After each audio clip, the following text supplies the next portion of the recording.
خداوند یسوع المسیح کے زندہ اور جلالی نام میں آپ تمام بہنوں اور بھائیوں کی سلامتی ہو۔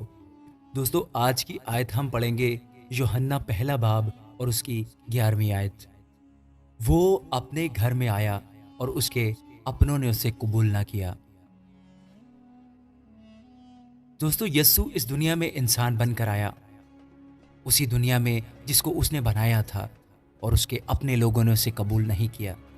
پیارے دوستو، کبھی کبھی ہم اپنے خوابوں اور اپنی خواہشات کی چاہت میں اس قدر مگن ہو جاتے ہیں، اس وجہ سے خدا جو چیز ہمیں دینا چاہتا ہے اس سے ہم محروم ہو جاتے ہیں۔ دوستو، اگر ہم اپنی دنیاوی خواہشات کی تکمیل میں ہی الجھے ہوئے ہیں تو یہ مان لیں کہ یسوع ہماری زندگیوں میں آیا، لیکن ہم اسے قبول کرنے کے لیے تیار نہیں تھے۔ ہمارے پاس بہت کچھ کرنے کو ہوتا ہے، لیکن خدا کے لیے بہت کم وقت بچتا ہے۔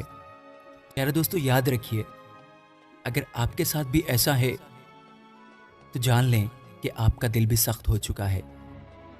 ہماری دنیاوی خواہشات ہمیں خود کو یسوع کے حوالے کرنے سے روکتی ہیں، اسے خداوند ماننے سے روکتی ہیں۔ میرے پیارے دوستو، اگر ہم ان خواہشات پر قابو پا لیں تو سمجھ لیں کہ ہمارے دل ابھی تک اس کے فضل کی طرف متوجہ ہیں۔ آئیے دوستو، پھر سے عہد کریں کہ ہم اپنی دنیاوی خواہشات کو چھوڑ کر یسوع کے فضل کی طرف متوجہ ہوں گے، اور اس کے جلال اور فضل کے لیے اس کو پوری طرح سے دل اور اپنی زندگیاں پیش کریں گے۔ آئے ہم دعا کریں۔ اے خداوند پاک خدا، میں اپنا دل تیری مرضی کے حوالے کرتا ہوں۔ اے پیارے یسوع، میں اپنی زندگی میں پہلے سے کہیں زیادہ آپ کو اپنے رب کے طور پر مانتا ہوں، اور جو زندگی آپ نے مجھے بخشی اس میں آپ کی خدمت کرنا چاہتا ہوں۔